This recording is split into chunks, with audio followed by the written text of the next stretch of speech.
Tem uma escolha que você faz todo dia e quase nunca percebe que está fazendo. Não é aquela decisão grande que você pensa semanas antes. É a escolha miúda, quieta, que vai acontecendo enquanto você toma café, enquanto assiste algo antes de dormir, enquanto decide onde vai colocar o pensamento quando a cabeça finalmente para. Essa escolha invisível, feita em meses, em anos, sem cerimônia, ela é o que separa duas vidas completamente diferentes. E o Salmo 1 foi colocado no início do saltério de propósito. Antes de qualquer clamor, antes de qualquer hino de louvor, antes de qualquer oração de angústia, esse salmo vem primeiro. Como se quem organizou o livro dissesse: antes de tudo o mais, entende isso. Porque tudo que vier depois depende de onde você está plantado. Tem uma imagem no meio desse salmo que, quando você entende, muda o jeito que você enxerga sua própria semana. Fica até o final. Olha, eu fico contente que você chegou aqui. Esse é o Mentoria Divina, um espaço de fé que faz sentido dentro da vida real que você tem, não de uma vida ideal que ninguém vive. Se ainda não é inscrito, faz isso agora e ativa o sininho. O Salmo começa com um versículo que a maioria lê como proibição. Bem-aventurado o homem que não anda no conselho dos ímpios, nem se detém no caminho dos pecadores, nem se assenta na roda dos escarnecedores. Mas o verbo muda 3 vezes. Andou, parou, assentou-se. Na poética hebraica, essa sequência é intencional. É a descrição de uma jornada que acontece em etapas tão graduais que a pessoa quase não percebe que foi se movendo. Você começa passando por um tipo de pensamento: só ouço, não vou comprar. Depois, começa a pausar ali. Faz sentido em algumas coisas. Vai ficando. E um dia você olha para trás e não sabe exatamente quando aquilo virou o seu lugar, a sua referência, o jeito como você enxerga tudo.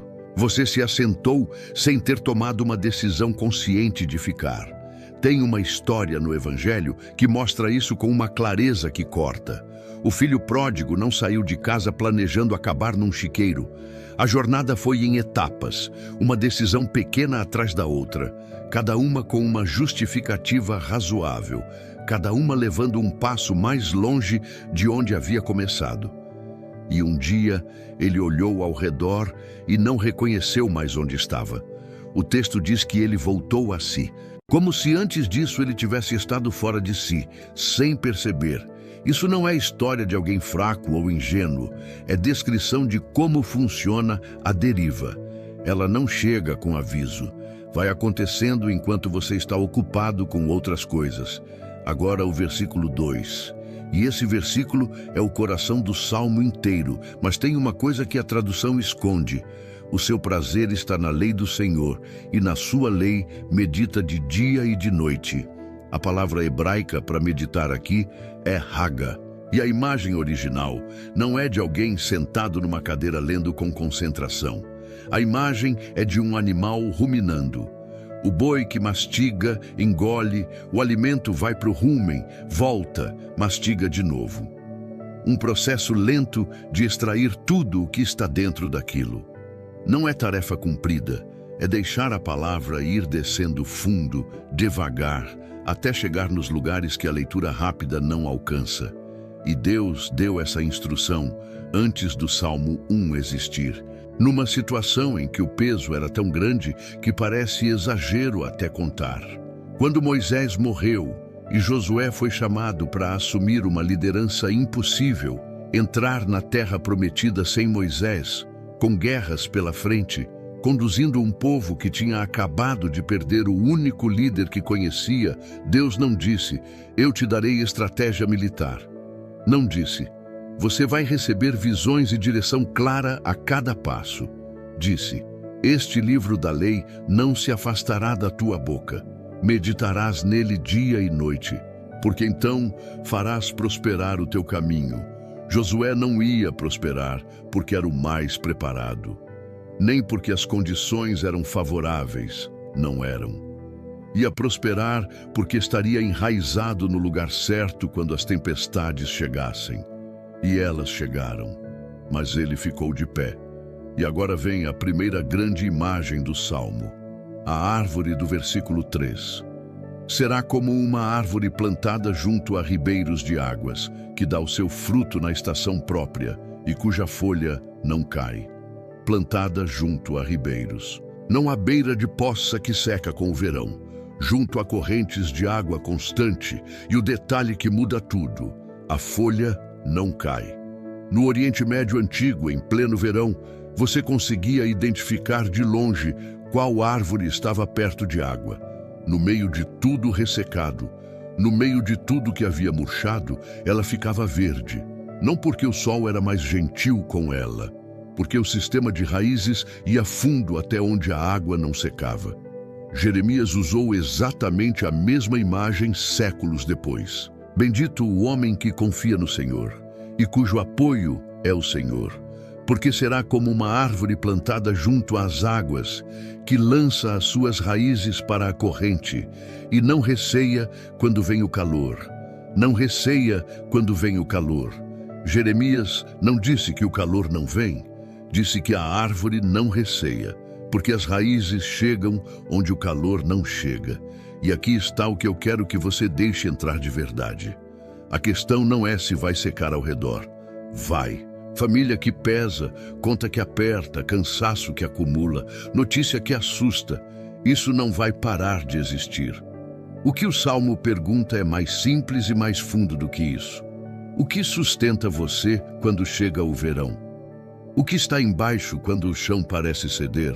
A folha não cai. Em tudo o que fizer prosperará. Não é promessa de que tudo vai dar certo do jeito que você planejou. É promessa de que a árvore não seca. Que o que você faz sai de um lugar com reserva.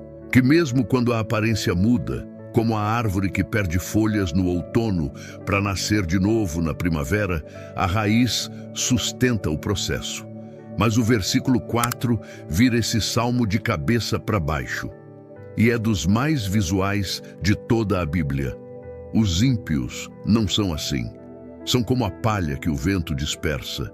Essa imagem era viva para qualquer pessoa que leu esse salmo em hebraico. No tempo da colheita, depois de trilhar o grão, os agricultores jogavam tudo para cima e o vento separava.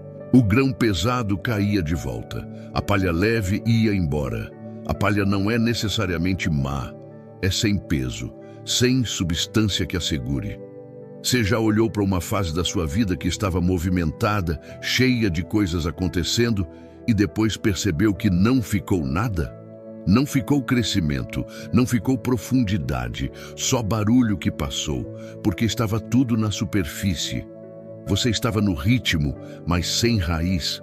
A palha se move muito, mas não vai para lugar nenhum por escolha própria. Vai para onde o vento manda. E o vento muda de direção o tempo inteiro. Agora eu quero te fazer uma pergunta. Não precisa responder em voz alta, mas responde de verdade, por dentro. O que você está alimentando essa semana, mesmo sem perceber?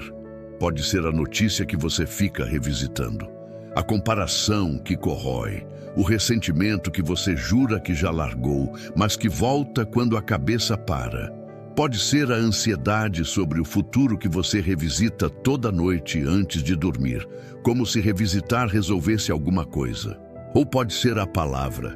Não necessariamente leitura formal com horário marcado. Pode ser um versículo que você leva para a semana, uma verdade que você traz de volta quando a mente começa a calcular sozinha, uma âncora que está lá quando o vento muda. O que você rega vai crescer.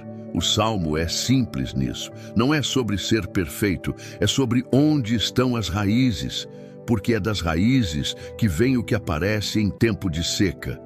E o versículo 6 fecha com uma frase mais densa do que parece. O Senhor conhece o caminho dos justos. Conhece, em hebraico yada, a mesma palavra usada quando Adão conheceu Eva. Não é conhecimento de informação, é conhecimento de intimidade, de presença próxima, de acompanhamento de perto. O Senhor acompanha quem está no caminho certo.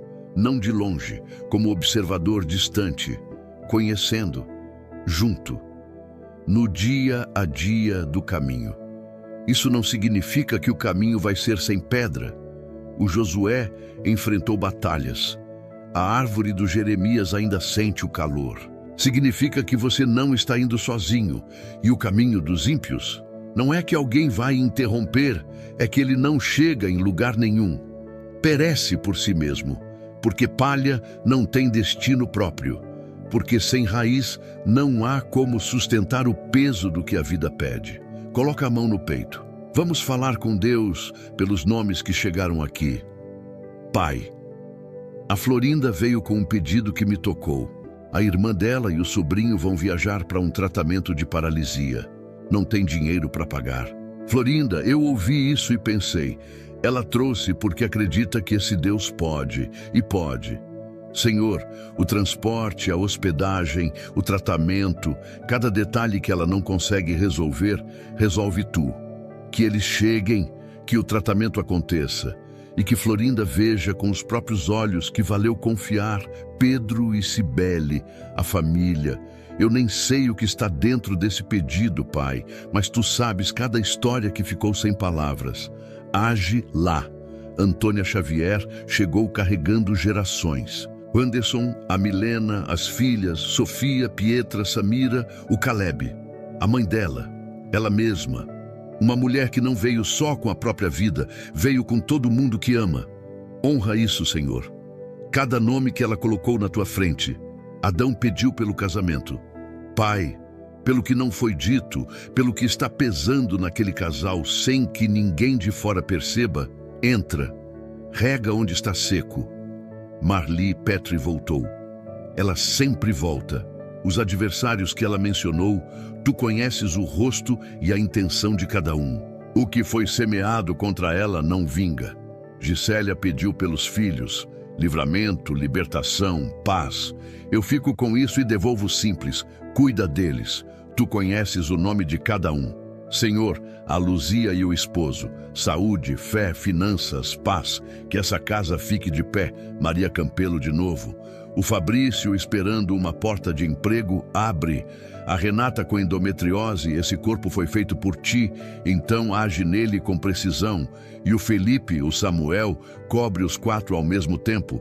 Tu consegues. Maria Castro veio com casamento e filhos numa frase só, como quem está carregando tudo junto, porque não tem como separar. Que ela veja tua mão nas 3 frentes. Não uma de cada vez, as 3. Tereza, eu preciso ser honesto. Essa situação da Fernanda e do Paulo me pesa. Servos teus, afastados, com filhos pequenos no meio.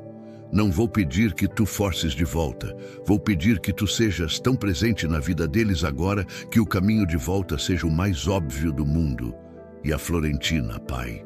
Cosme, Luiz, Tadeu, Tatiana, Emanuele, uma família inteira nos teus cuidados. Sê o Deus de cada nome. Cada pessoa que chegou aqui veio buscar raiz.